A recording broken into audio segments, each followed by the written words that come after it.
son nom soit béni. Et je t'ai rajouté modérateur aussi chez moi là.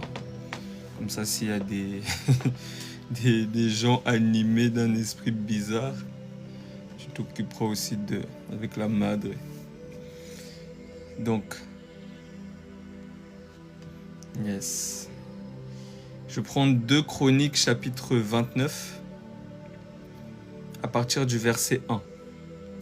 2 Chroniques 29 verset 1, on nous dit: Ézéchias devint roi à l'âge de 25 ans et il régna 29 ans à Jérusalem.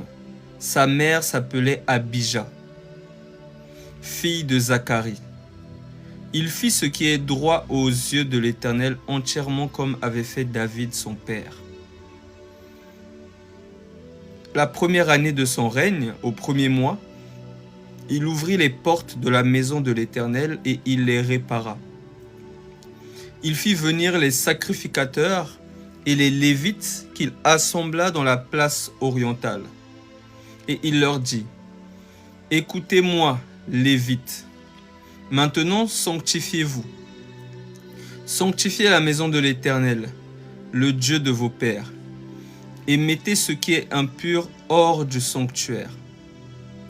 Car nos pères ont péché. Ils ont fait ce qui est mal aux yeux de l'Éternel notre Dieu. Ils l'ont abandonné. Ils ont détourné leur regard du tabernacle de l'Éternel et lui ont tourné le dos. À l'époque, le tabernacle de l'Éternel, c'était ce qu'on trouvait dans le lieu très saint. Donc, l'arche de l'Alliance où il y avait le coffre, dans le coffre dans l'arche de l'Alliance, il y avait la manne, le bâton d'Aaron qui avait fleuri et les tables de la loi. Donc,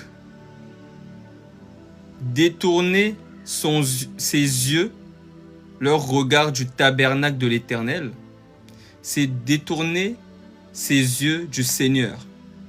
Parce que le tabernacle était une préfiguration, une représentation du Seigneur. Parce qu'on dit à Moïse de faire selon le modèle qu'il a vu sur la montagne.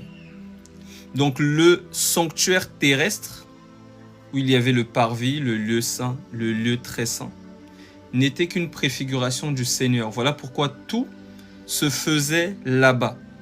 Le sacrifice, les offrandes de parfum, tout, même la dîme, les offrandes, tout était apporté là-bas.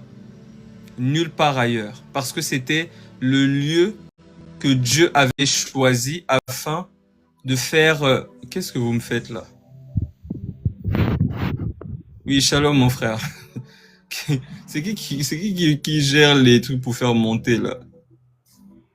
Je pense que il y a un petit problème. Donc il faut essayer d'arranger. Ouais, il n'y a pas de souci mon frère. Mais non, mais c'est plus par rapport à comment on t'a fait monter en fait. Parce que... Ok, il n'y a pas de souci. Je pense que c'est le frère chez moi qui est en train de faire des manipulations. Il découvre un peu là.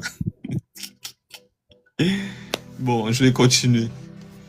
Donc je disais, je sais même pas comment on fait pour remettre les cases. La dernière fois j'avais essayé mais j'ai pas trouvé. Je réessaye vite fait. Si je trouve pas, c'est pas grave. Tac tac.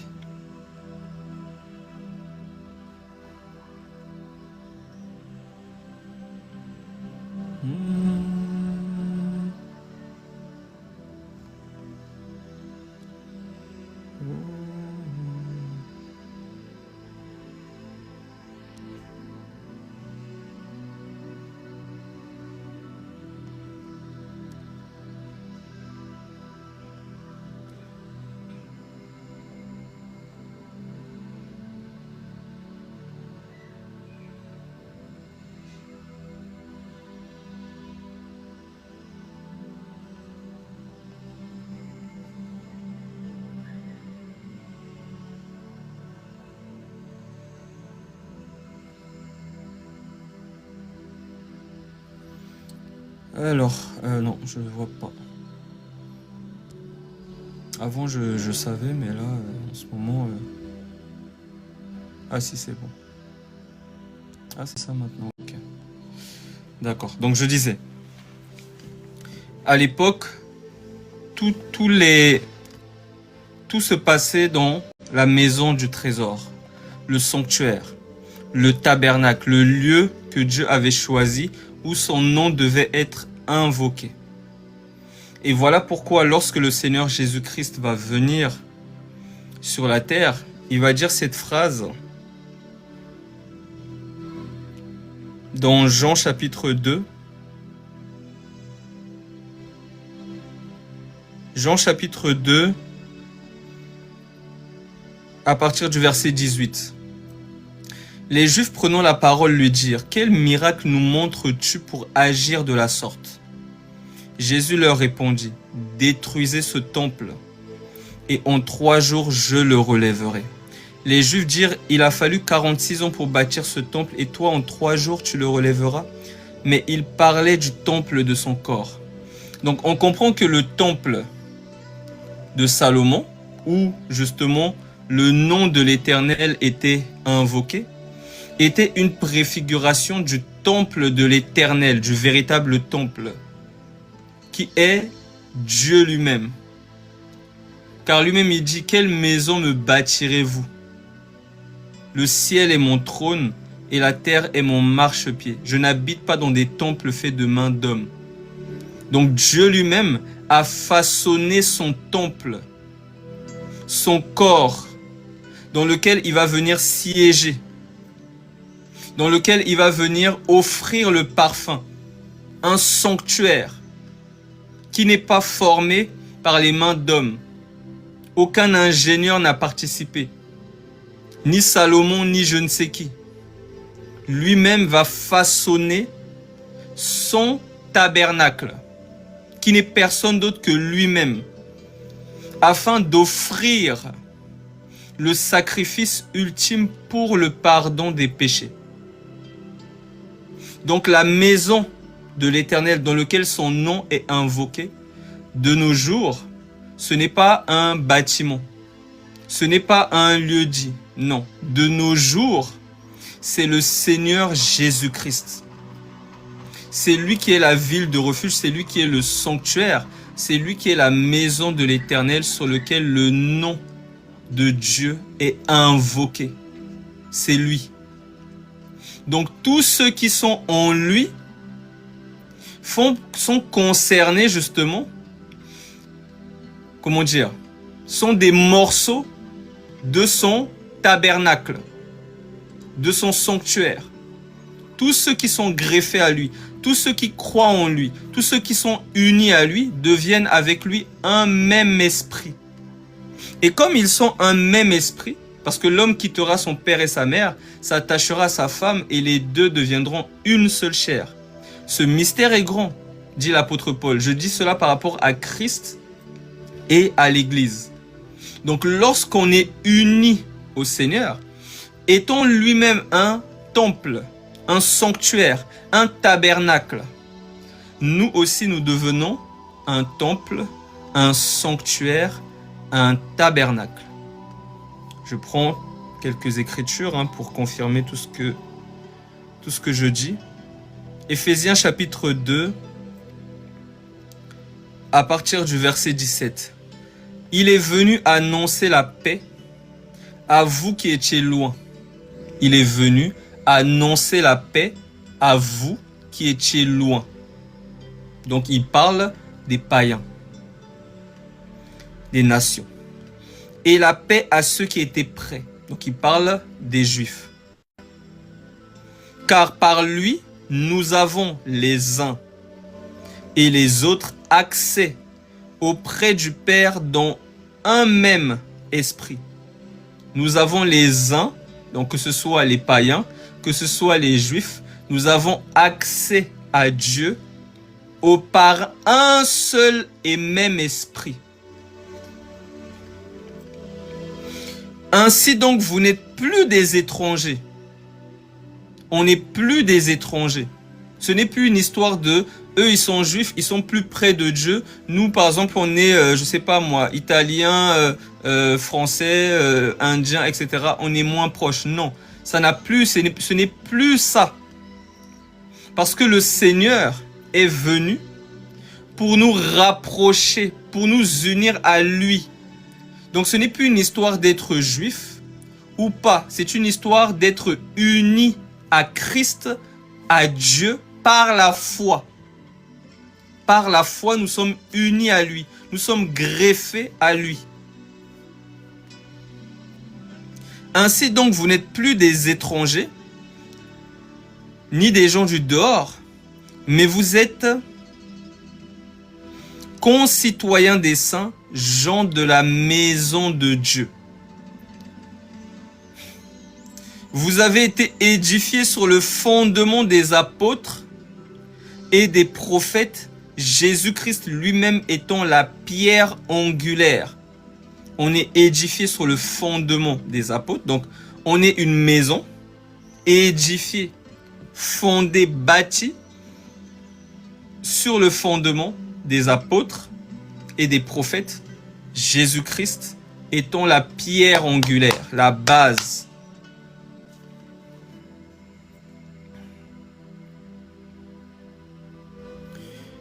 Vous avez été édifiés sur le fondement des apôtres et des prophètes, Jésus-Christ lui-même étant la pierre angulaire. En lui, tout l'édifice bien coordonné s'élève pour être un temple saint dans le Seigneur. En lui, vous êtes aussi édifiés pour être une habitation de Dieu en esprit. Donc quand vous voyez un roi qui se lève pour rebâtir la maison de l'Éternel, vous voyez déjà, premièrement, le Seigneur Jésus-Christ, le Saint-Esprit. C'est lui qui bâtit sa maison. Il a dit, je bâtirai ma maison, mon église. Il bâtira son assemblée.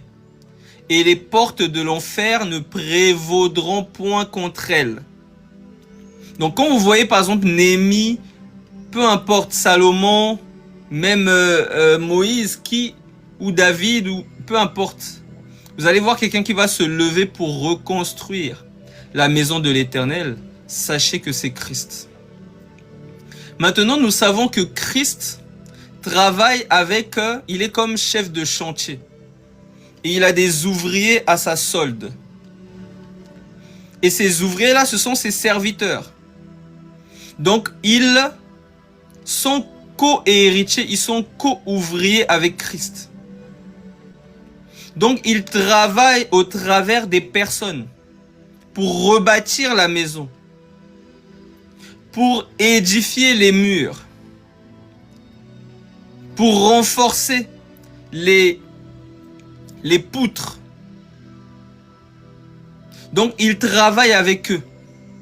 Il travaille avec les membres, les morceaux de son corps. Il travaille avec nous. Ça veut dire que lorsque tu vas parler du Seigneur à quelqu'un et que la personne va croire, tu es en train de bâtir la maison avec Christ. Tu viens ajouter des pierres pour que la maison soit édifiée, pour que la salle des noces soit pleine à ras-bord. Parce que le Seigneur a dit, va dans les carrefours partout. Tu invites tous ceux que tu vas croiser. On invite tout le monde. Mais il y a des gens, quand ils vont dehors, ils disent, si tu n'arrêtes pas ça, on t'invite pas. Si tu n'arrêtes pas de fumer, on t'invite pas. C'est pas l'évangile.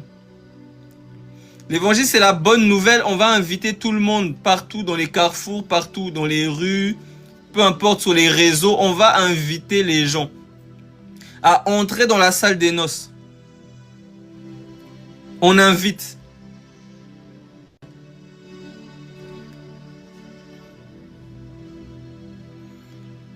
Je repars dans 2 Chroniques chapitre 29. À partir du verset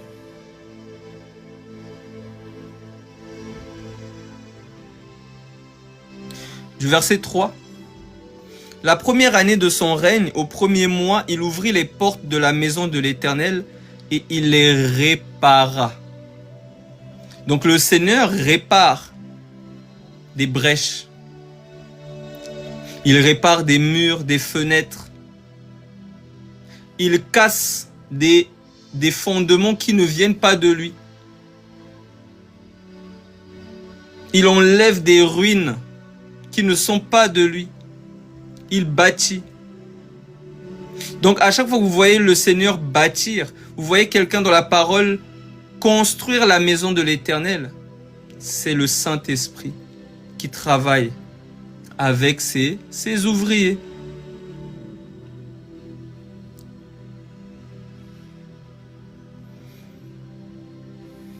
Voilà pourquoi on nous dit dans 2 Corinthiens chapitre 10, 2 Corinthiens chapitre 10, à partir du verset 3. Si nous marchons dans la chair, nous ne combattons pas selon la chair, car les armes avec lesquelles nous combattons ne sont pas charnelles, mais elles sont puissantes par la vertu de Dieu pour renverser les forteresses. Pour renverser des forteresses. Nous renversons les raisonnements. Donc à l'époque, vous allez voir des murs, des forteresses, par exemple Jéricho. C'est une forteresse. Donc à l'époque, c'était des choses physiques. C'était des guerres physiques. Mais maintenant, lorsque nous arrivons après la résurrection du Seigneur, il nous dit que, au travers de l'apôtre Paul, vous n'avez plus à lutter contre la chair et le sang. Donc il y a des choses qu'il permettait dans sa souveraineté que maintenant, il ne permet pas plus. Et donc, il nous fait comprendre que le mur de Jéricho, par exemple, que vous voyez, qui a été cassé, qui a été détruit, de nos jours, ça représente des forteresses qui tiennent mon peuple, qui retiennent mon peuple. Ah, tu ne seras jamais sauvé. Ah, regarde, tu viens de pécher, tu vas aller en enfer. Ah, tu as blasphémé contre le Saint-Esprit, il n'y a pas de pardon pour toi, c'est fini pour toi. Ah, ceci, ah, cela. Donc, des forteresses. Tu ne pourras jamais rien faire. Tu dois rester pauvre, Dieu aime les pauvres. Tu dois donc, il y a toutes sortes de forteresses. Toutes sortes. Et on nous fait comprendre que la parole de Dieu, lorsqu'elle est prêchée par le Saint-Esprit au travers de ses ouvriers, elle vient renverser le mur de Jéricho, c'est-à-dire des forteresses, des faux raisonnements. L'homme descend du singe, Dieu n'existe pas, Jésus n'est pas mort à la croix. C'est des forteresses. Ça retient les gens captifs. Et des gens meurent. Et ils vont loin, séparés de Dieu pour l'éternité. Parce qu'ils ont cru à des forteresses, des murs. Des murs qui ont entouré leurs pensées. Et qui les empêchaient de voir plus loin, de voir la lumière de Dieu qui brille par l'évangile, qui les empêchait de voir l'amour de Dieu, des forteresses. Tu es triste, tu resteras triste à vie. Tu es impudique, tu resteras impudique. Tu ne changeras jamais. Tout ça, c'est des forteresses. Tu ne sers à rien sur la terre. Ah, j'ai envie de rien faire. Ah, j'en ai marre de tout. Ah, je déprime. C'est des forteresses. Parce que Dieu veut que nous soyons... Écoute déjà, Kama, avant de monter, écoute. Faut pas être pressé de monter pour parler. Il faut d'abord être pressé d'écouter. C'est le plus important pour le moment. Parce que là, je suis en train de parler, je suis en train d'enseigner des choses. Donc, il faut être prompt à écouter d'abord. Donc, je disais, des forteresses qui sont logées. Shalom, mon frère Wilfried. Et qui doivent être détruites par la parole, par l'évangile. Et lorsque quelqu'un est attentif à l'évangile, lorsque quelqu'un écoute la prédication de l'esprit, ces forteresses-là tombent. Il voit la lumière qui brille et qui vient chasser les ténèbres. La lumière de l'évangile qui vient chasser les ténèbres, chasser les mensonges du diable. Parce que Dieu dit, soyez toujours joyeux. Mais toi, tu dis, je ne peux pas être joyeux. Je n'arriverai jamais à être joyeux. Je déprime. Donc c'est une forteresse qui ne se détruit pas par notre force, ni par notre puissance, ni par nos résolutions. Elle se détruit par le Saint-Esprit.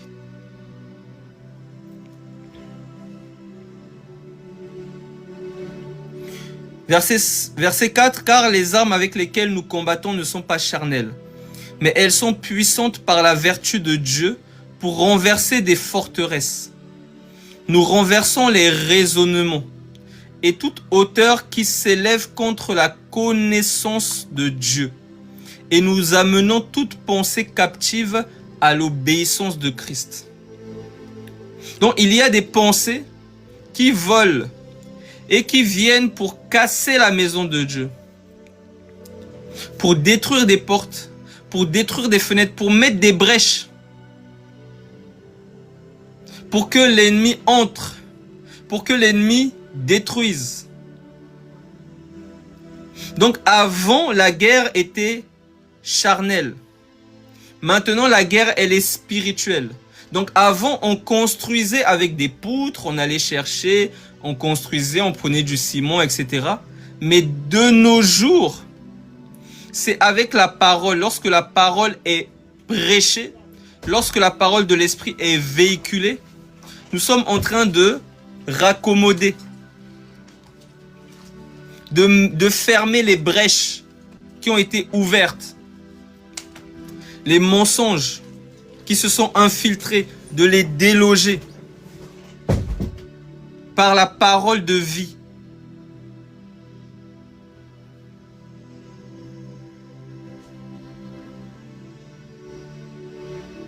C'est pour ça qu'on dit que celui qui écoute la parole et qui la met en pratique est semblable à une maison. Donc avant, on construisait la maison de l'Éternel avec des poutres, voilà, etc. Mais de nos jours, c'est lorsque on écoute, on comprend la parole. Parce que celui qui entend et qui comprend, il porte du fruit. Il porte du fruit. Un fruit qui demeure. Donc tout est dans la compréhension. Parce que mettre en pratique, c'est porter du fruit. Et pour mettre en pratique, pour porter du fruit, il faut bien entendre, il faut comprendre. Voilà pourquoi l'apôtre Paul priait pour qu'il illumine les yeux de leur cœur. Afin qu'ils comprennent, afin qu'ils sachent avec tous les saints. Donc ce n'est pas par une résolution, par une envie. Ça ne dépend ni de celui qui veut, ni de celui qui court, mais de Dieu qui fait miséricorde. C'est la miséricorde de Dieu qui te fait approcher de lui pour entendre et pour comprendre sa parole. Parce qu'il y a des Bibles partout. Tout le monde a des Bibles, mais les gens ne comprennent pas. Ils lisent, ils répètent, d'autres connaissent même par cœur des versets. Mais ils ne comprennent pas. Donc le tout, c'est pas juste d'avoir une Bible. Il faut l'éclairage. Et ça, c'est la miséricorde de Dieu. Ça ne vient pas de nous, c'est un cadeau. C'est un don, c'est une grâce. C'est les entrailles. Quand on parle de la miséricorde, on parle souvent des entrailles. En hébreu, ça vient du mot entraille. Voilà pourquoi on nous dit que lorsque le Seigneur va voir son peuple, il va être ému de compassion. Lorsque vous regardez, on parle des entrailles. des entrailles. C'est-à-dire, c'est pour ceux qui ont, on connaît tous cette sensation lorsque on regarde quelque chose qui nous, waouh, ça nous fait quelque chose au ventre. C'est ça les entrailles. Quand tu vois quelqu'un qui est malade, qui est en train de saigner, et tu sens que ça te retourne en fait. Tu as la compassion pour cette personne. C'est ça les entrailles. Donc c'est la miséricorde de Dieu. Dieu te regarde, il a pitié de toi. Il te fait miséricorde parce que tu ne peux pas comprendre sa parole parce que tu as décidé.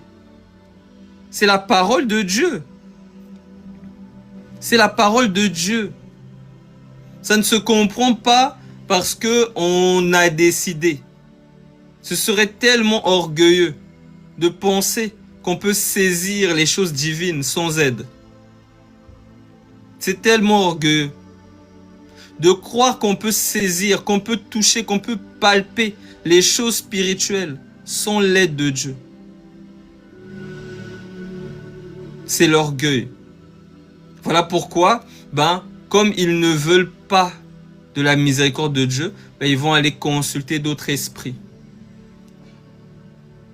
Ils vont aller, comme Saül, il va aller consulter des esprits, voilà, qui le rapprochent de la mort. Il va consulter des morts. Pourquoi? Parce que il ne sait pas chercher Dieu. Il ne sait pas crier à lui pour implorer sa miséricorde. Pour qu'il agisse, pour qu'il intervienne. Il n'a pas cette patience. Il n'a pas cette envie. Il veut la facilité. Il ne veut pas marcher. Il ne veut pas prendre l'escalier. Il veut l'ascenseur. Mais dans les choses de Dieu, c'est pas le micro-ondes. C'est pas le fast-food. Il faut laisser mijoter. Il faut patienter. Il faut attendre. Les choses de la vie nous enseignent. Mais maintenant, on a du mal à patienter. Parce que tout va vite. Si je veux manger, si je veux réchauffer, je mets au micro-ondes. En même pas quelques secondes, c'est chaud. Alors qu'avant, j'aurais dû peut-être faire bouillir. J'aurais dû mettre le feu, faire bouillir de l'eau, ensuite poser le pot dedans pour que ça chauffe. Et attendre. Donc il n'y a plus cette patience. Et les gens pensent que pour les choses de Dieu aussi, c'est comme ça.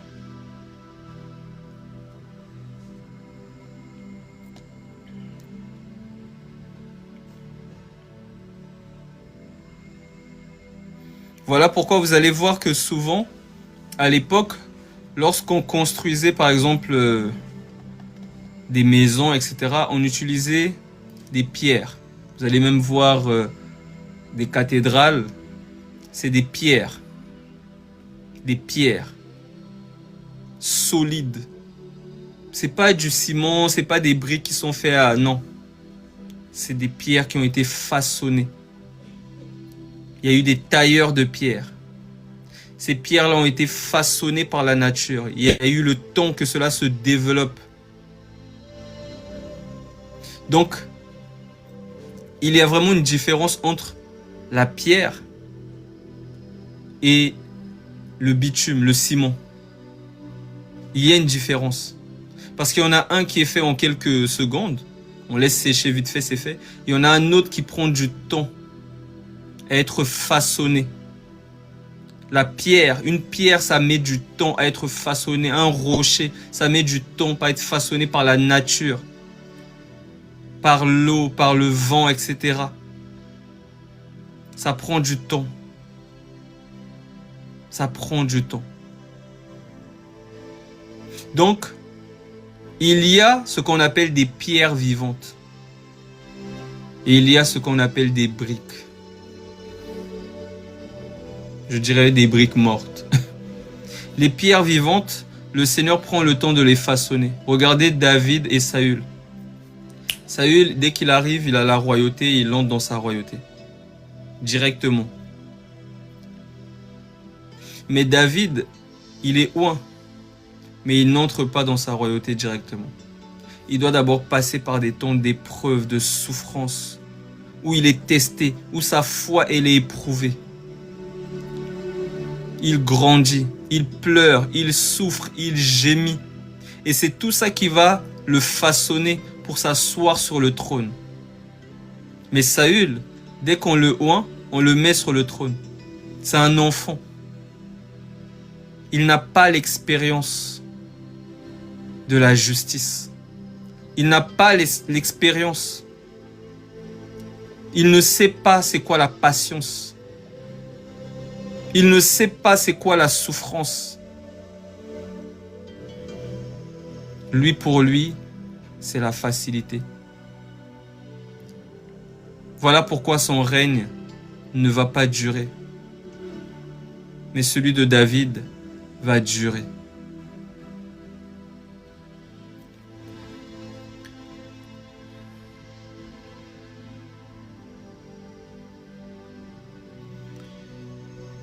Deux Chroniques, chapitre 29, j'étais au verset 3. La première année de son règne, au premier mois, il ouvrit les portes de la maison de l'Éternel et il les répara.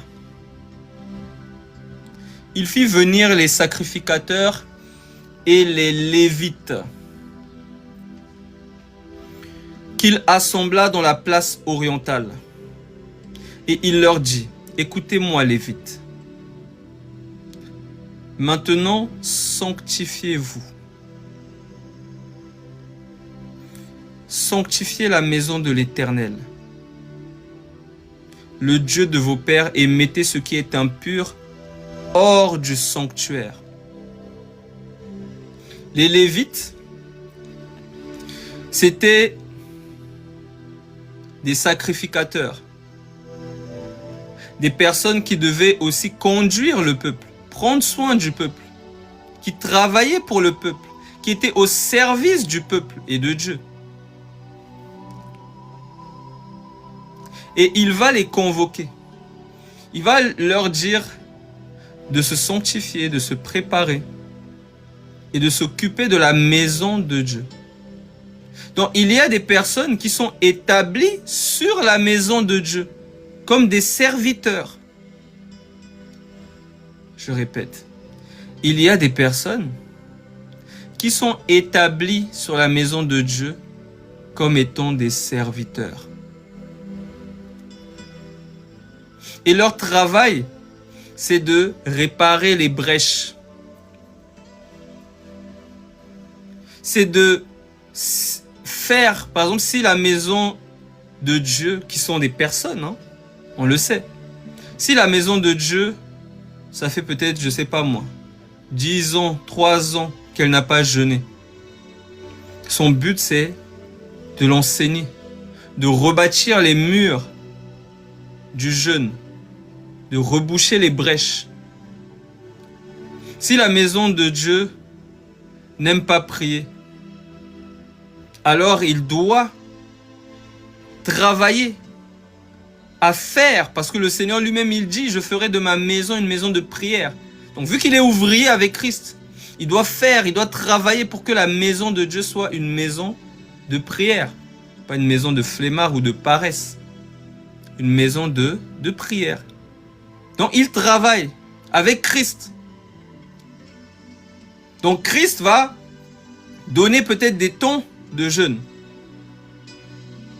des temps de prière, des temps de méditation, des temps d'enseignement. Et quand la maison du Seigneur est attentive à ces directives-là, ça participe à sa reconstruction. Je répète, quand la maison du Seigneur est attentive à ces directives qui sont données par l'Esprit, ça participe à sa reconstruction. Mais quand elle n'écoute pas ces directives qui sont données par l'Esprit, ça participe à sa ruine, à faire encore plus de brèches, à casser encore des fenêtres, des portes, pour qu'il y ait ruine, pour que les ennemis s'infiltrent, pour que les ennemis s'infiltrent et viennent pour détruire. Donc de nos jours, les gens sont malheureusement ont de la paresse. Les gens ont de la paresse. Ils n'aiment pas se retrouver, se forcer, avoir des temps de prière avec leurs frères et sœurs, des temps de méditation, des temps de jeûne. Ils aiment manger. Oh là là, manger. Manger, manger, manger, manger, manger. Ils n'aiment pas ces choses. La discipline, quand on leur dit, on leur donne par exemple des ordres, non. Ils n'aiment pas. Parce que le rapport à l'autorité a été bafoué depuis. Donc comme pour eux, ils ont leur Jésus dans leur chambre, on n'a rien à leur dire. On n'a rien à leur dire. Et souvent, ces personnes-là, lorsqu'ils arrivent dans des assemblées, c'est toujours eux qui font des problèmes. Parce qu'au lieu de rester avec leur Jésus dans leur chambre, ils viennent apporter du trouble. Ils viennent apporter du trouble.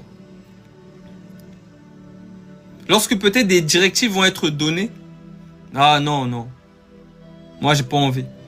Moi ceci, mais qu'est-ce que tu fais dans ce lieu? Si ça ne te dit rien, il faut continuer avec ton Jésus dans ta chambre. Tout simplement. Parce que le but, c'est pas de t'embêter. Le but, ce n'est pas de t'enquiquiner.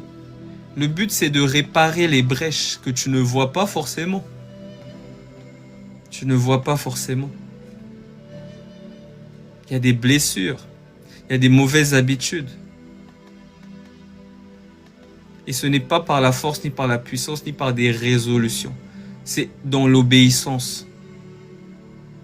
C'est le meilleur sacrifice. L'obéissance vaut mieux que les sacrifices. Donc quand le Seigneur dit de faire une chose, il est mieux de faire. Vous vous souvenez, il y a un passage dans les Écritures où le Seigneur va dire au peuple d'Israël d'aller se battre contre les géants. Beaucoup vont avoir peur. Il n'y avait que Caleb et Josué qui étaient courageux. Beaucoup vont avoir peur. Oh non, mais ils sont trop, on est comme des sauterelles à leurs yeux, tout ça.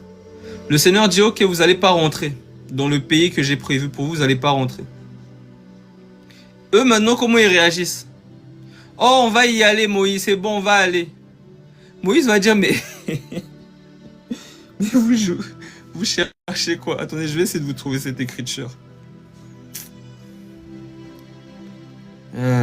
Ils ont cru que, parce qu'ils ont dit, oui, c'est bon, on va y aller, que Dieu avec eux. Non, il vous a déjà donné une directive, vous n'avez pas voulu. Là, maintenant, vous voulez aller. Mais il n'est pas avec vous, là. Parce que vous n'avez pas obéi. Là, vous allez de votre propre chef. Je vais essayer de trouver cette écriture. Si quelqu'un trouve dans les commentaires, n'hésitez pas à me mettre. En même temps, je cherche.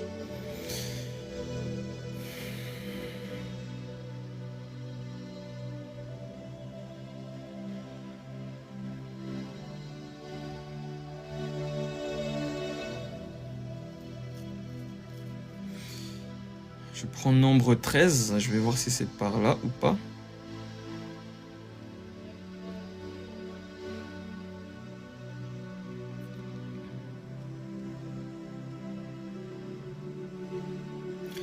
Nombre chapitre 13. Je prends les grandes lignes, je ne vais pas lire tout le chapitre. Mais voilà, ils vont envoyer des espions. Moïse va envoyer des espions dans le camp adverse. Et lorsque ces espions-là vont revenir, ils vont dire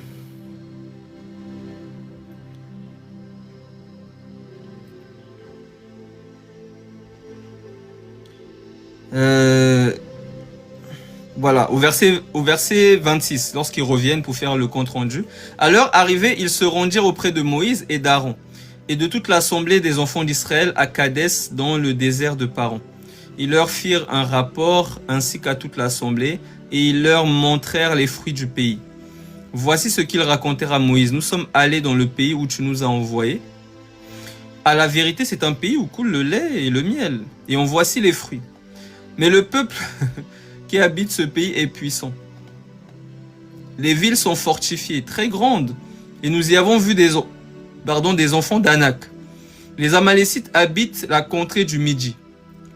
Les Étiens, les Jébusiens et les Amoréens habitent la montagne, et les Cananéens habitent près de la mer et le long du Jourdain. Caleb fit taire le peuple qui murmurait contre Moïse. Il dit, montons, emparons-nous du pays, nous y serons vainqueurs. Il y en a qui sont courageux dans le peuple de Dieu. C'est des soldats, c'est des guerriers, ils sont toujours opérationnels.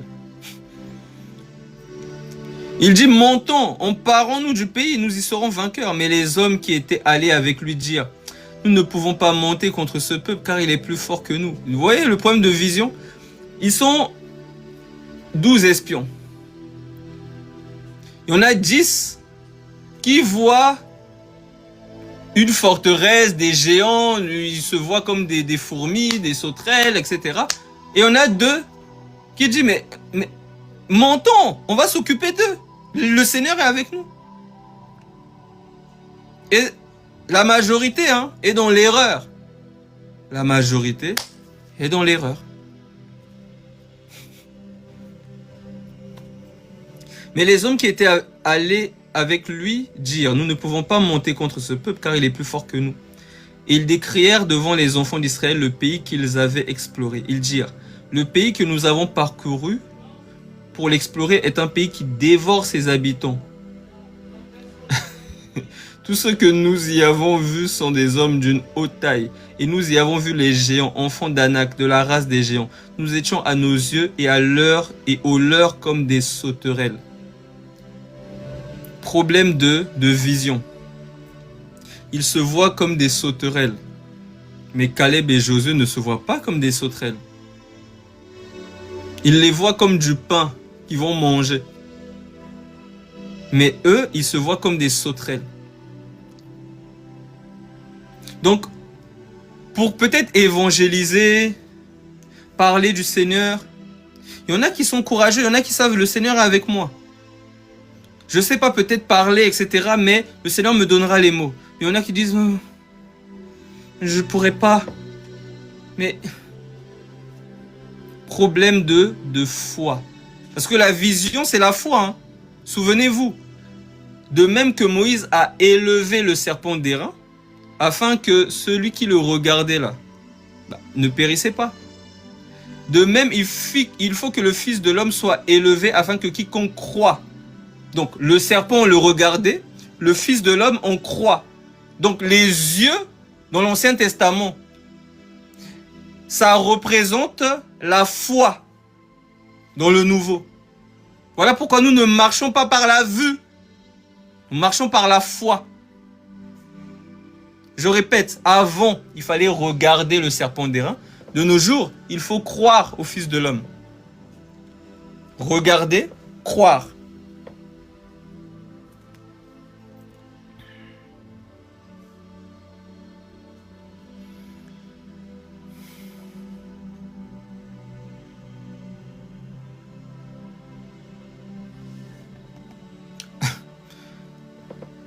Nombre 14, verset 1. Toute l'assemblée éleva la voix et poussa des cris.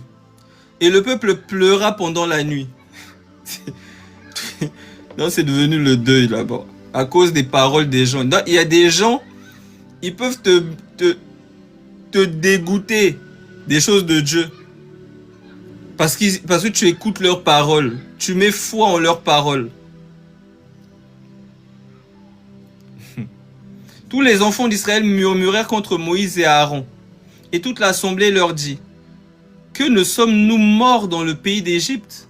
Ou que ne sommes-nous morts dans ce désert?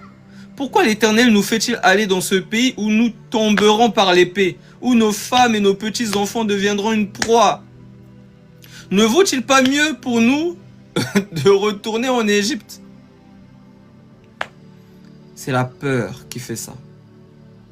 Il y a des gens qui repartent dans le monde parce qu'ils ont peur. Ils ne se l'avouent pas, mais ils ont peur. Des épreuves, des démons. Ils ont peur que les pensées de leur cœur soient davantage révélées. Parce que quand tu marches avec Dieu, il sonde ton cœur. Il fait remonter des choses à la surface que tu cachais. Que peut-être tu te cachais à toi-même ou que tu cachais aux autres. Il fait remonter. Et soit tu le fais confiance, soit tu rebrousses chemin. Parce que tu as peur. Et ils se dirent l'un à l'autre, nommons un chef. Et retournons en Égypte. Mais Dieu est leur chef. Vous voyez? Quand Dieu marche quelque part, et que l'homme de Dieu n'est pas idolâtré, s'en fiche de tout ça, les gens ne considèrent pas que Dieu est là. Ils veulent un chef. Ils veulent quelqu'un qui va être tout... Voilà. Je suis. Et quand ils voient ça, ils se disent, ouais, là c'est bon. Là nous avons un chef, Dieu est là. C'est ça qu'ils veulent. Les gens veulent des gourous. Des personnes qui ont un esprit de contrôle sur eux. C'est ça qu'ils veulent. C'est ça qu'ils veulent.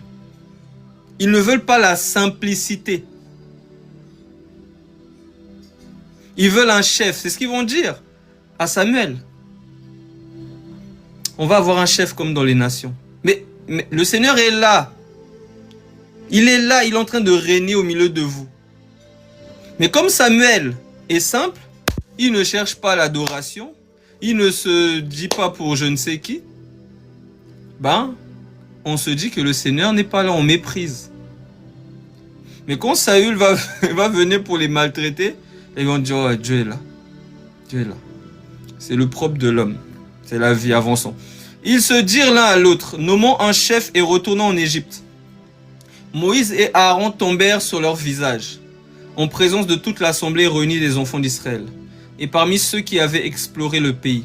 Josué, fils de Nun, et Caleb, fils de Jephuné, déchirèrent leurs vêtements, et parlèrent ainsi à toute l'assemblée des enfants d'Israël. Ils étaient 12 envoyés, il n'y en a que 2. Il n'y en a que 2. Il n'y en a que 2 qui ont du courage, qui ont la foi, qui croient au Seigneur, qui n'ont pas peur. Beaucoup tremblaient devant Goliath, mais il n'y en avait que un qui avait la foi, qui n'avait pas peur, qui savait que Dieu est pour nous. Il est avec nous. De quoi aurions-nous peur? De qui aurions-nous peur? Celui qui est avec nous est plus puissant qu'eux. N'ayons pas peur, allons-y, combattons. Combattons dans la prière, persévérons. Oui, ils vont nous attaquer lorsqu'on prie. Mais continuons. Et beaucoup se relâchent, ils sont fatigués. Tu marches, donc Moïse, il est en train de marcher dans le désert, il se retourne, il voit des gens qui dorment. Il n'y en a peut-être que 2 qui sont rêvés. Et il me dit, mais ils sont où les autres? Ah, ils font une sieste. Mais on marche là, on est en route vers Canaan, qu'est-ce qu'ils font? Là, ils se sont évanouis. Ils se sont évanouis. Et ils pensent qu'on va s'arrêter. On continue à marcher. On ne cherche pas le nombre. On cherche, même Caleb et Josué, là, c'est eux-mêmes qu'on cherche. C'est Caleb et Josué qu'on cherche. C'est pas la foule. C'est des Caleb et des Josué, des gens qui ont foi en leur Dieu. Si l'Éternel, Caleb est fils de Jephuné, donc Josué fils de Nun et Caleb fils de Jephuné, déchirèrent leurs vêtements. Nombre 14, verset 7. Et parlèrent ainsi à toute l'assemblée des enfants d'Israël. Le pays que nous avons parcouru pour l'explorer est un pays très bon, excellent. Si l'Éternel nous est favorable, mais il nous mènera dans ce pays et nous le donnera. C'est un pays où coule le lait et le miel. S'il est avec nous, s'il est au milieu de nous, s'il nous est favorable, mais allons-y. Soyons déterminés. Soyons des guerriers. Ne nous relâchons pas, n'ayons pas peur. Seulement ne soyez point rebelles. Seulement ne soyez point rebelles contre l'Éternel. Et ne craignez point les gens de ce pays, car ils nous serviront de pâture. Ils n'ont plus d'ombrage. Ils nous... Attendez, je vais juste regarder le mot pâture là. Ils nous... Voilà, c'est bien ce que je pensais. Ah, 8 secondes.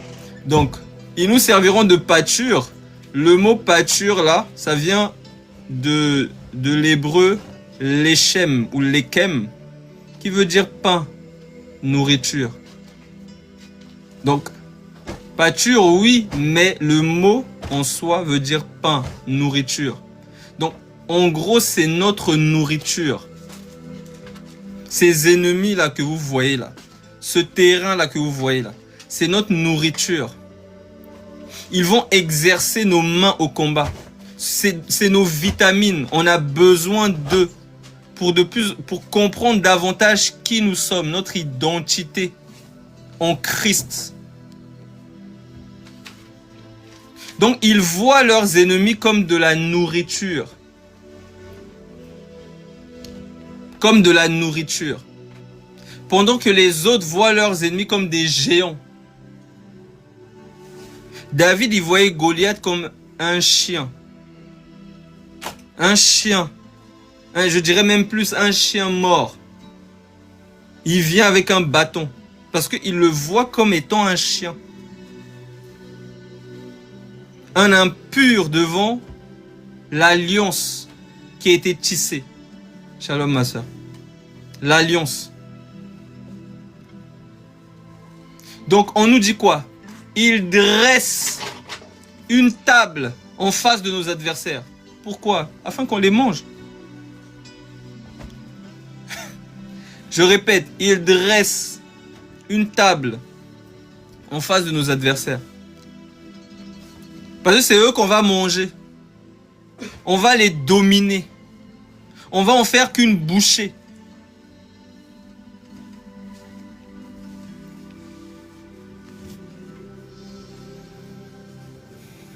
Seulement ne soyez point rebelles contre l'Éternel et ne craignez point les gens de ce pays, car ils nous serviront de pâture. Donc, être rebelle,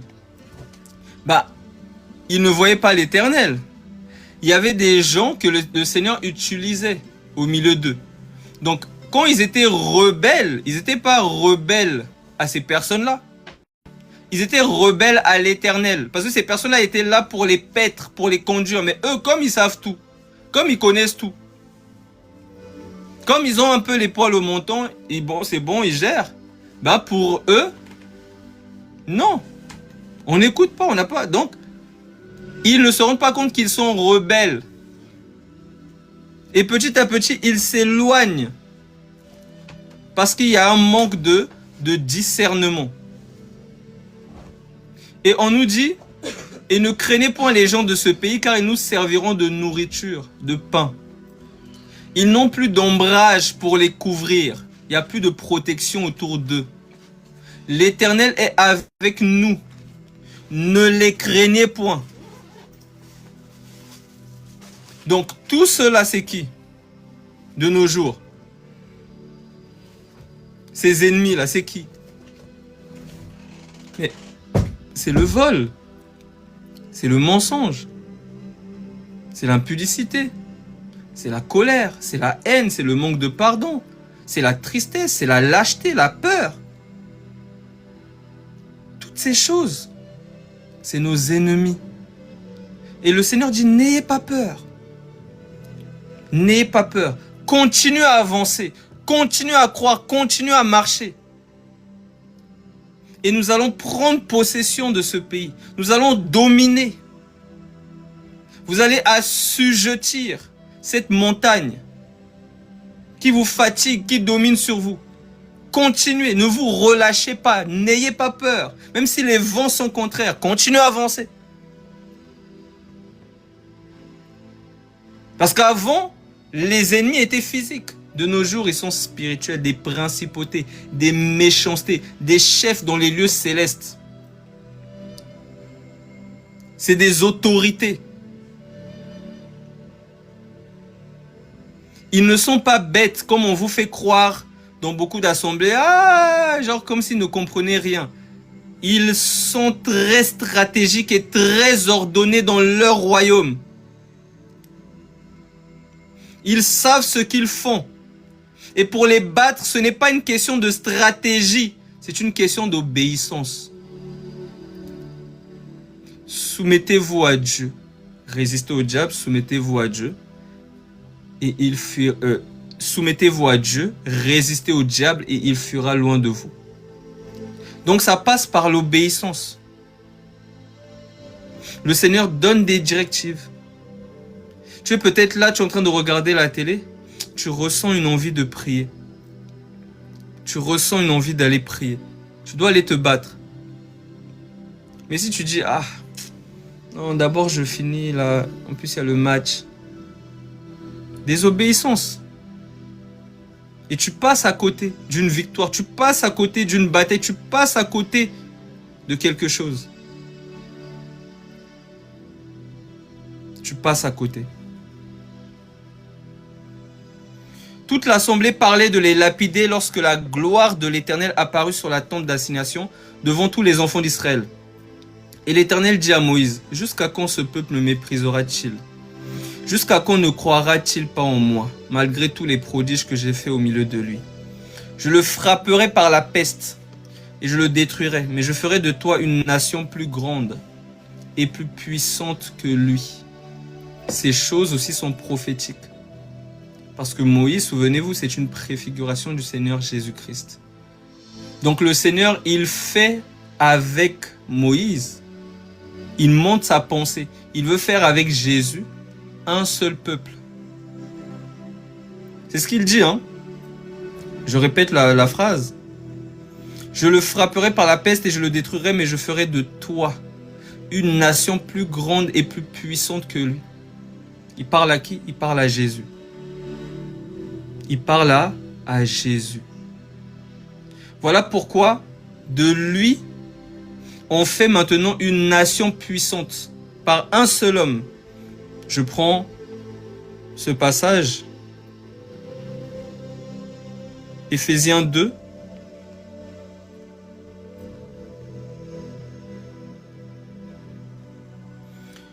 On nous dit au verset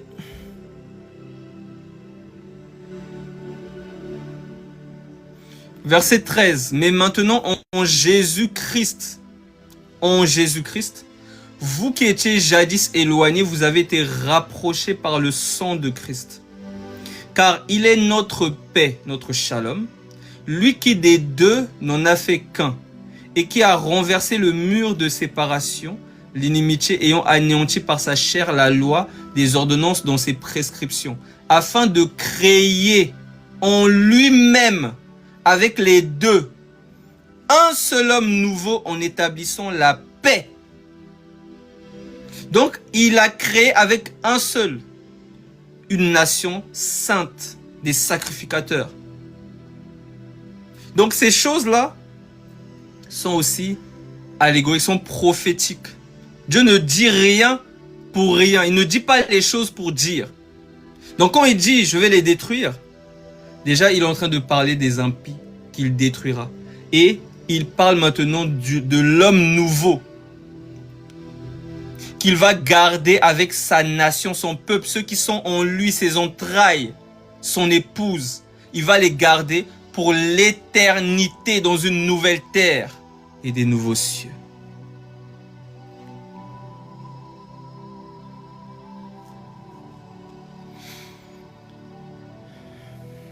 Je répète, Éphésiens 2,15, ayant anéanti par sa chair la loi des ordonnances dans ses prescriptions, afin de créer en lui-même avec les deux un seul homme nouveau en établissant la paix et de les réconcilier l'un et l'autre en un seul corps, Moïse, avec Dieu par la croix, en détruisant par elle l'inimitié. Alléluia.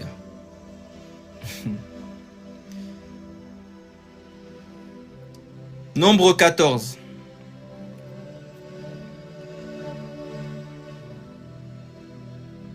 Je vais essayer de terminer là et on continuera la prochaine fois par la grâce du Seigneur pour pas être trop long et vous prendre tout votre temps.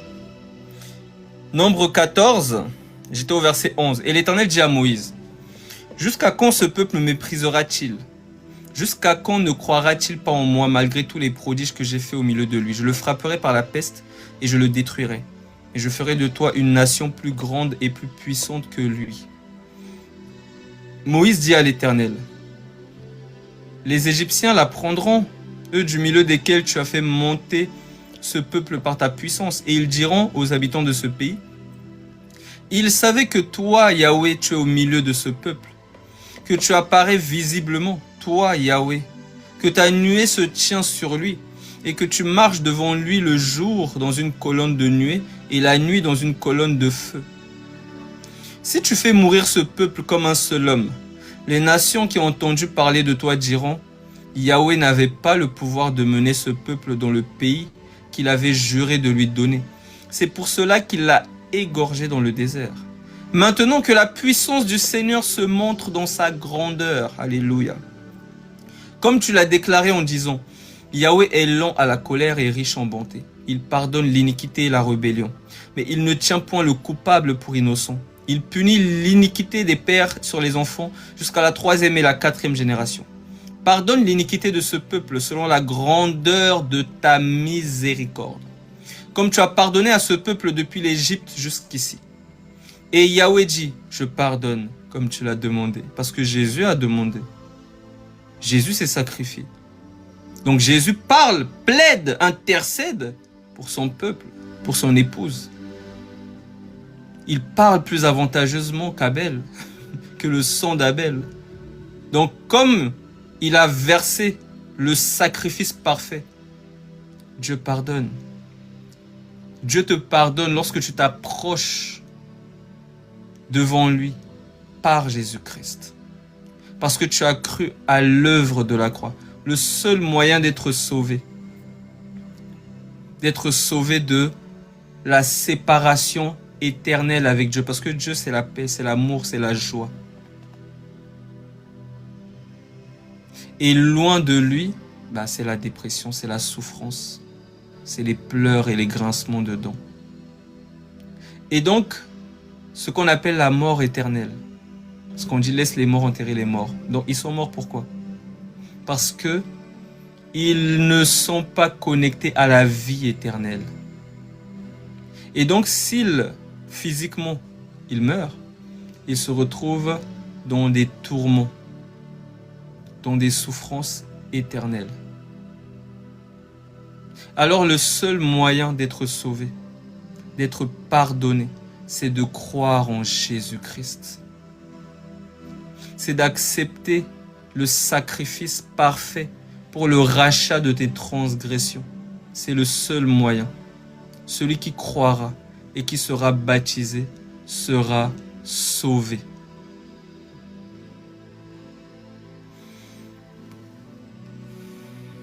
Et l'Éternel dit, je pardonne comme tu l'as demandé. Dans le feu éternel, oui mon frère, si tu lis bien ce qu'on appelle, même Luc chapitre 16, on te dit que l'homme riche, il dit, je suis cruellement tourmenté dans cette flamme, envoie de l'eau, un peu d'eau, Père Abraham. Il est tourmenté dans une flamme. Et on te dit dans l'Apocalypse que beaucoup seront jetés dans un lac de feu. Donc ces choses, je ne les invente pas de mon chapeau, c'est écrit. Verset 21, mais je suis vivant, et la gloire de l'Éternel remplira toute la terre. Tous ceux qui ont vu ma gloire et les prodiges que j'ai faits en Égypte et dans le désert, qui m'ont tenté déjà 10 fois, et qui n'ont point écouté ma voix, tous ceux-là ne verront point le pays que j'ai juré à leur père de leur donner. Tous ceux qui m'ont méprisé ne le verront point. Et parce que mon serviteur Caleb a été animé d'un autre esprit, oui, il était animé d'un autre esprit, et qu'il a pleinement suivi ma voie, je le ferai entrer dans le pays où il est allé, et ses descendants la posséderont. Les Amalécites et les Cananéens habitent la vallée. Demain, tournez-vous et partez dans le désert. Donc, il leur a dit d'aller. Ils n'ont pas voulu. Il a dit, vous n'entrerez pas. Maintenant, Nombre 14, 25. Les Amalécites et les Cananéens habitent la vallée. Demain, tournez-vous et partez pour le désert, dans la direction de la mer Rouge. L'Éternel parla à Moïse et à Aaron et dit, Jusqu'à quand laisserai-je cette méchante assemblée murmurer contre moi? J'ai entendu les murmures des enfants d'Israël qui murmuraient contre moi. Dis-leur, je suis vivant, dit Yahweh. Je vous ferai ainsi que vous avez parlé à mes oreilles. Vos cadavres tomberont dans ce désert. Vous tous dont on a fait le dénombrement, en vous comptant depuis l'âge de 20 ans et au-dessus, et qui avez murmuré contre moi. Vous n'entrerez point dans le pays que j'avais juré de vous faire habiter, excepté Caleb, fils de Jephuné, et Josué, Yehoshua, fils de Nun. Et vos petits-enfants, et vos petits-enfants dont vous avez dit, ils deviendront une proie, je les y ferai entrer, et ils connaîtront le pays que vous avez dédaigné. C'est quoi les petits-enfants? Celui qui entrera, il faut qu'il soit comme ce petit enfant-là. Donc les petits-enfants, c'est ceux qui sont dans la foi. Voilà pourquoi le Seigneur, lorsqu'il parlait quoi? Des vieilles outres et des outres neuves. Ceux qui vont rentrer à Canaan, bonsoir ma soeur, ceux qui vont entrer à Canaan, c'est les outres neuves. C'est les outres neuves qui vont rentrer à Canaan. Gonst B. Je sais que des fois il y a ce problème de culture là, mais il faut savoir que des fois au Congo, les gens quand ils disent papa, c'est pas parce que daddy ou je sais pas quoi, mais des fois c'est tout simplement une marque de respect. Donc quand par exemple tu vas parler à une personne, par exemple à ton oncle, même si c'est pas ton père, tu vas dire papa, ou quand tu vas parler à un chef, à quelqu'un, une autorité, tu vas dire papa. Mais donc il y a c'est des problèmes de culture, c'est pas que daddy ou je sais pas quoi, mais des fois il y a des pays où c'est comme ça, où les gens, pour dire par exemple, je sais pas, par exemple quand tu vas à la boulangerie, tu vas dire 2 baguettes chef. Donc c'est pas que c'est le chef ou je sais pas quoi, mais c'est une marque de respect des fois. Et donc papa, c'est un peu dans le même optique. Donc il y a des endroits où ils disent papa pour oh daddy, oh, tu es mon père spirituel, etc. Mais il y a des endroits où c'est comme une marque de respect. Donc c'est un problème de, comment on appelle ça? C'est un problème de, je dirais pas localité, mais de voilà, de culture. Donc il faut bien aussi savoir ces choses pour ne pas se prendre la tête avec tout le monde. Donc, c'était une parenthèse, je continue. Nombre 14, verset 31. Et vos petits enfants, dont vous avez dit, ils deviendront une proie, je les y ferai entrer, et ils connaîtront le pays que vous avez dédaigné. Vos cadavres à vous tomberont dans le désert, et vos enfants paîtront 40 années dans le désert, et porteront la peine de vos infidélités, jusqu'à ce que vos cadavres soient tous tombés dans le désert. De même que vous avez mis 40 jours à explorer le pays, vous porterez la peine de vos iniquités 40 années, 1 année pour chaque jour, et vous saurez ce que c'est que d'être privé de ma présence. Et donc, voilà pourquoi je disais que il y a les vieilles outres. Les vieilles outres qui n'entreront pas, c'est ceux qui sont incrédules, qui n'ont pas la foi, et qui pensent qu'ils sont sauvés par leurs œuvres, par la loi, par leur discipline. C'est par ça, ils pensent que c'est par ça qu'ils sont sauvés. C'est des vieilles outres, c'est des pharisiens. C'est des personnes qui pensent qu'ils seront sauvés. Parce que ils ont fait ceci ou ils ont fait cela. Ah, aujourd'hui j'ai pas péché, je serai sauvé. Demain j'ai péché, ah, je vais peut-être perdre le salut. Il faut que je me repente, il faut que... Donc ils pensent que c'est par leurs actions qu'ils sont sauvés. C'est des vieilles outres. Ils tomberont dans le désert parce qu'ils n'ont pas la foi. Et il y a des nouvelles outres, des outres neuves, dans lesquelles on doit remplir le vin. Et le vin ne débordera pas. Ce vin-là, c'est l'esprit. C'est la parole de vie de l'esprit. C'est l'esprit qui se déverse en eux. Parce qu'ils ont la foi. La foi en qui? Pas en eux. Pas dans leurs actions. En l'œuvre manifestée par notre Seigneur Jésus-Christ. Ils croient en lui. Et c'est tout ce qui compte. Je répète, ils croient en lui. En l'évangile. Et c'est tout ce qui compte. C'est pour ça qu'ils sont sauvés. Ils ne sont peut-être pas encore parfaits, car il est écrit que le baptême, lorsque quelqu'un prend son baptême, ce n'est pas la purification des souillures du corps. C'est pas dès qu'il rentre dans l'eau, oula, il sort, il ne pêche plus, il est tout parfait. Non. C'est la demande d'une bonne conscience. C'est-à-dire tu dois avoir la conscience que tu es pardonné. C'est la première chose que le Seigneur veut. Il veut te donner cette conscience du pardon éternel. Le pardon éternel. Et c'est lui qui te façonne, qui te circoncis, qui te dépouille des œuvres mortes. Non pas pour être sauvé, parce que tu es déjà sauvé, parce que tu as cru en Jésus-Christ. Mais parce que il dit, venez à moi, vous tous qui êtes fatigués et chargés, et je vous donnerai du repos. Donc tu es sauvé, mais il voit qu'il y a des choses qui pèsent encore sur toi, qui te fatiguent. Et il veut te dépouiller de ces œuvres mortes, tout simplement. Donc il te perfectionne parce qu'il est parfait. Il dit, soyez parfaits comme votre Père Céleste est parfait. Soyez saints comme votre Père Céleste est saint. Donc c'est lui qui va travailler. Voilà pourquoi on nous dit que le Dieu, que le Seigneur vous sanctifie corps, âme et esprit, qui vous sanctifie lui-même. Et il le fera. Mais c'est pas à ce moment-là que vous êtes sauvés. Vous êtes sauvés parce que vous avez cru au Seigneur Jésus-Christ.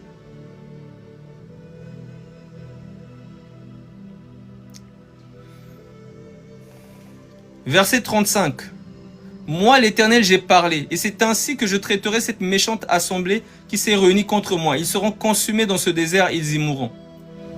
Les hommes que Moïse avait envoyés pour explorer le pays, et qui, à leur retour, avaient fait murmurer contre lui toute l'assemblée en décriant le pays, ces hommes qui avaient décrié le pays moururent frappés d'une plaie devant l'Éternel.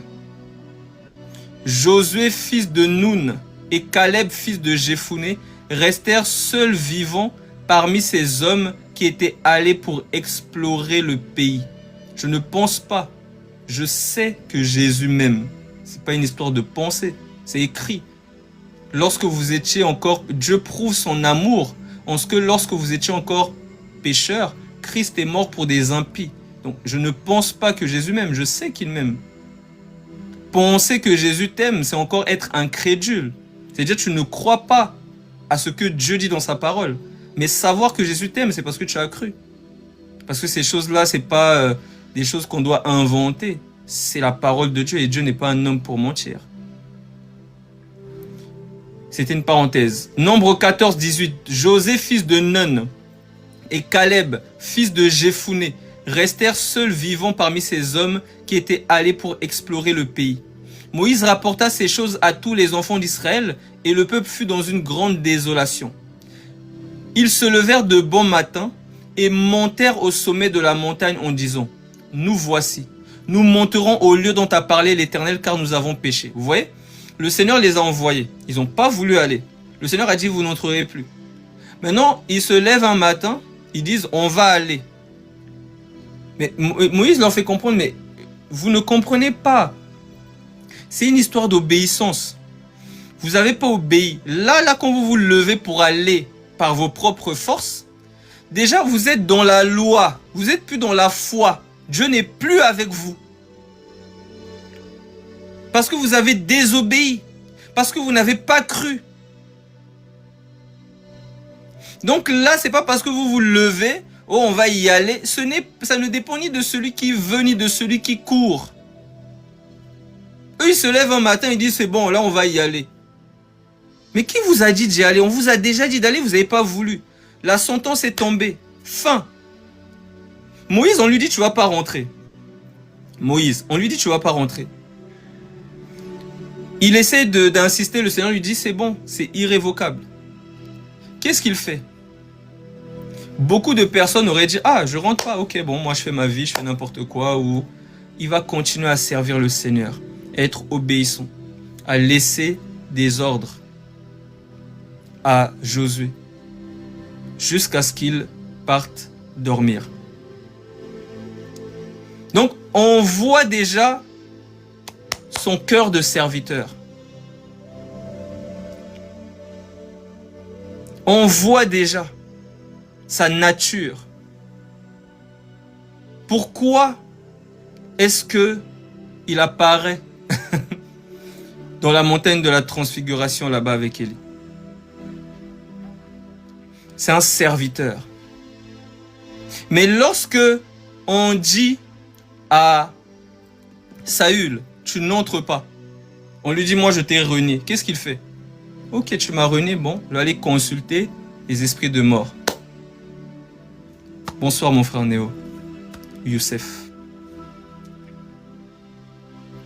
Ah bon, moi tu me laisses... Ah, ok, bah je vais consulter les esprits de mort. Vous voyez la différence entre Moïse, le blé, et Saül, l'ivraie.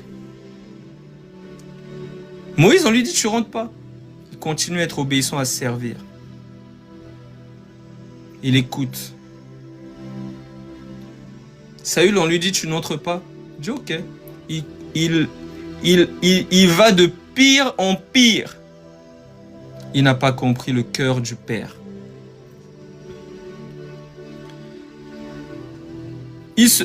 Nombre 14, verset 40. Je termine avec ce chapitre. Ils se levèrent de bon matin et montèrent au sommet de la montagne en disant, nous voici. Nous monterons au lieu dont a parlé l'Éternel, car nous avons péché. Moïse dit, pourquoi transgressez-vous l'ordre de l'Éternel? Cela ne réussira point. Ne montez pas, car l'Éternel n'est pas au milieu de vous. Ne vous faites pas battre par vos ennemis, car les Amalécites et les Cananéens sont là devant vous, et vous tomberiez par l'épée, parce que vous vous êtes détournés de l'Éternel. L'Éternel ne sera point avec vous. Ils s'obstinèrent à monter au sommet de la montagne. Donc ils continuent encore à désobéir, parce que c'est pas Moïse qui parle, c'est l'Esprit de Dieu qui leur dit non, je suis plus avec vous. Mais de la même manière qu'ils n'ont pas écouté la première fois, ils n'écoutent pas encore la deuxième fois. Parce qu'ils regardent à l'homme. Ils regardent à Moïse. Ils ne regardent pas à Dieu. Ils manquent de discernement, ils sont encore charnels.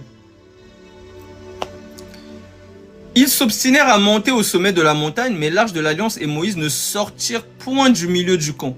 Alors descendirent les Amalécites et les Cananéens qui habitaient cette montagne. Ils les bâtirent et les taillèrent en pièces jusqu'à Horma. Quand Dieu dit, et c'est pour ça que je prenais l'exemple, tu es par exemple en train de regarder la télé ou ton match de foot, et tu ressens que le Saint-Esprit t'appelle à prier. Tu sens qu'il est en train de te pousser à aller prier. Tu sens que Dieu veut que tu ailles prier ou méditer. Tu vas dire, bon, je suis un peu fatigué, bon, tout à l'heure. Et lui voulait maintenant. Toi, tu dis tout à l'heure. Quand tu vas aller tout à l'heure, là, après que ton match est fini, tout ça, là, tu as bien pris. Quand tu vas aller, là, rien, silence radio. C'est comme si tes prières ne montaient pas. C'est comme si Dieu même n'était pas là. Parce que tu n'es plus dans l'obéissance. Là, tu es dans tes propres œuvres à toi de justice. Ça ne réussira pas. Ça ne réussira pas. Je m'arrête là pour aujourd'hui. Que le Seigneur vous bénisse abondamment. On continuera. On est dans Ézéchiel, Chronique. J'ai dit Ézéchiel. On est dans Chronique. 2 Chroniques chapitre 29. Donc on continuera dans ces temps-là. Que le Seigneur vous bénisse abondamment. Je vais mettre un cantique.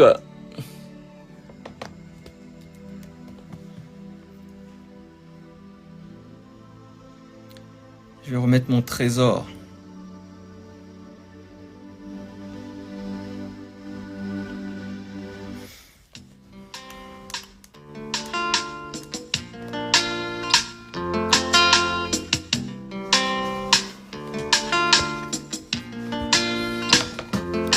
Plus que l'argent, plus que l'or, oui j'ai trouvé un trésor, Elohim mis à mort.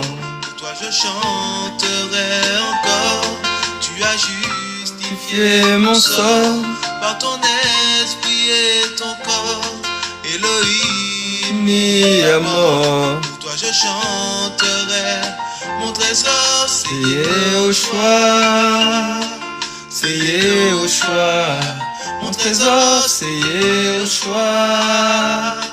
C'est Yehoshua. Mon trésor, c'est Yehoshua. Mon trésor, c'est Yehoshua. C'est Yehoshua. C'est lui qui m'a aimé, le seul qui peut sauver, celui qui m'a touché. En lui je veux persévérer. Il est la manne cachée, trésor espéré. Je désire encore la. J'ai l'impression que ça va être des disputes de mots, ça. Bah, on voit ta demande, Gonzbé. Ah, je vois le. Tu fais honte à Jésus, ok. Bah, je vais te laisser rester en bas. Laisse-moi avec mon Jésus. Moi, je le fais pas honte. J'ai déjà vu un peu l'esprit qui t'anime. Donc moi, je vais continuer. Toi, comme tu es dans les disputes de mots là, tu cherches des panels, des lives pour te chamailler avec les gens. Je vais juste te muter. Comme ça, tu vas aller jouer ailleurs. J'ai trouvé un trésor. Elohim mi amor. Encore, tu as justifié mon sort par ton esprit et ton corps. Elohim mi amor. Pour toi je chanterai. Yehoshua, Yehoshua, l'amour de ma vie, mon papa. Yehoshua, Yehoshua, oui tu es l'amour de ma vie.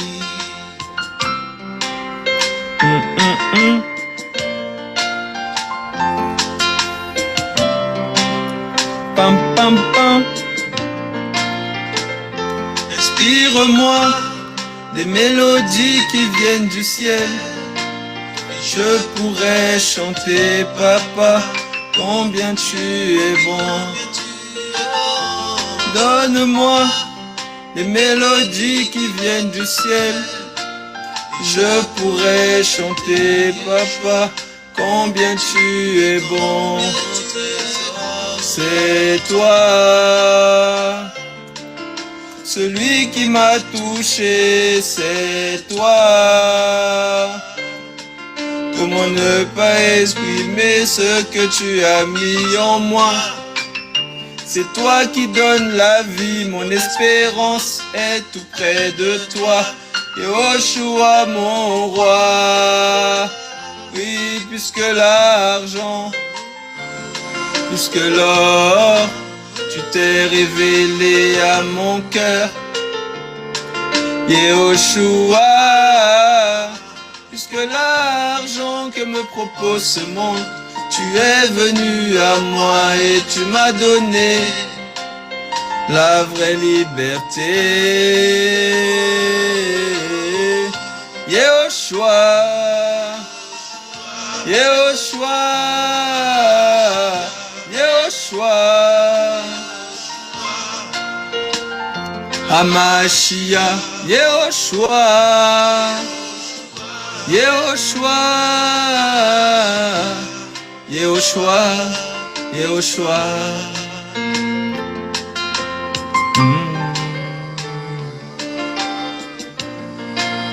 Je pourrais chanter, papa, combien tu es bon. Donne-moi des mélodies qui viennent du ciel. Je pourrais chanter, Yehoshua, combien tu es bon. Je pourrais chanter.